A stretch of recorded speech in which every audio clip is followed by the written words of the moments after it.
Oh God. God. Ew. Like my genuine reaction is ew. In Japan, you smile every time. If you feel bad inside, you smile, and I don't understand why. Like, Hey guys and girls on Ask Japanese, it's your fuzzy fashion reporter Kathy Cat, and today we're gonna go hit the streets of Tokyo and ask the people here what before and after they came to Japan, how has their opinion of Japanese people changed? What have they learned? What is different? Let's go and ask foreigners in Japan. Okay, where are you guys from?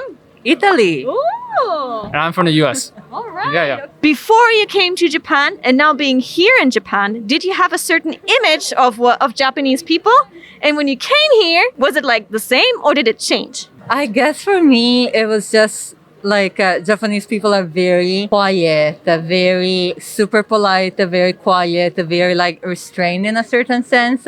And I guess it's true if you look at it from a very like superficial, like outside perspective. But when you get to meet the people, you realize that like they're like full of like life and vitality, and they can be very loud as like everyone else. And so I was like, no.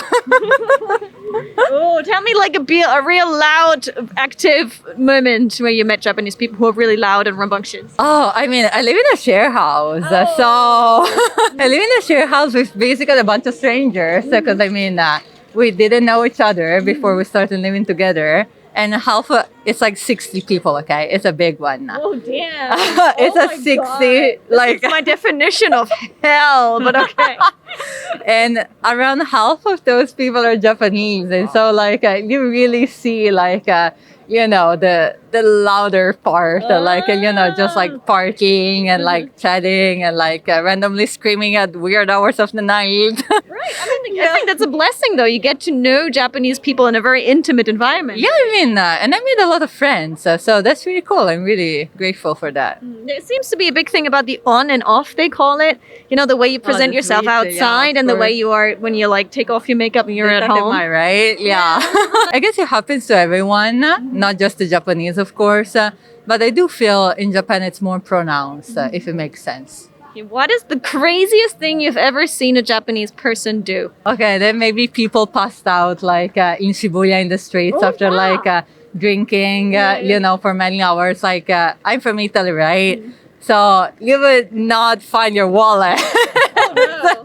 You would not find many things like on your person. So I was like, wow. Coming to Japan, especially as an Italian person, Yeah. have you been to a restaurant and seen Napolitan? Oh God. God. Ew. Like my genuine reaction is ew. Could you explain what Napolitan gosh, is and why it makes every Italian person cringe? So to this day, I still have no idea what Napolitan is, apart from the fact that like it's somehow something that is supposed to resemble spaghetti.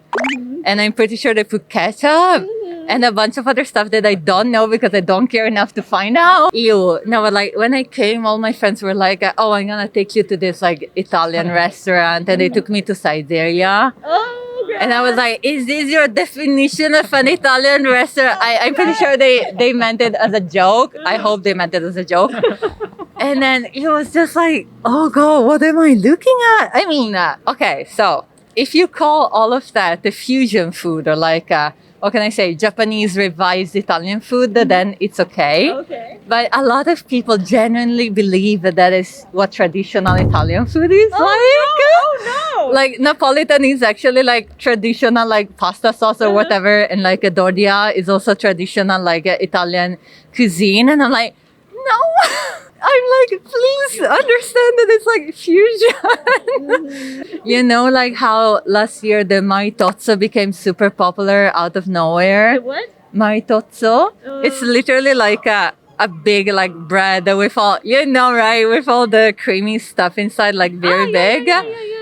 It's like a traditional like southern Italian dessert, I guess.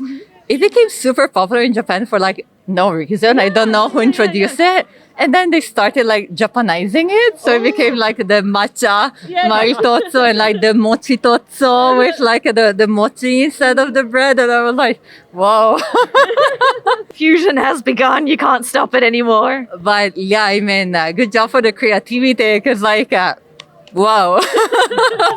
I thought they were really strict and it was no fun in Japan. But when I came here, I realized I was more fun than what I thought. Japanese love to hang out at night, and that I didn't know. How fun. And do you get chatted up a lot?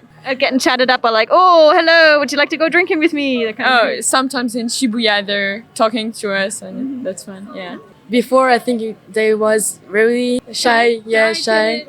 But night, it's not the same fun. They're really open to foreigners. Yeah. What is like the weirdest thing or the wildest thing you've ever seen a Japanese person do? One thing that impressed me is the highest shoes. Sometimes I saw Japanese people with shoes like with that heels and enormous, so that's fun. I think is like her hair. Sometimes strange. Yeah. Colorful? What do you mean? Yeah, colorful. Would you ever dye your hair a crazy color? No. All right, where are you guys from? Ukraine. Both of you, right? Okay. Before you came to Japan, what was your image of Japanese people? And are they like that or are they different? Japanese people, it's very hardworking, but for real, they have a lot of holidays for week, and not really that I thinking about that. In some Ukrainian schools, we have 6 work day week. What? Yeah. 6 days a week school? Yeah. Oh. But also, I study here in Japanese school. For me, here's very straight rules, and I don't like it because of school form and like that. All right. You said like rules. You don't like the rules. What rules do you not I like? hate rules. Yeah, because in Ukraine we don't have a lot of rules at schools. We, very freedom at school. But here is very straight. All what you want.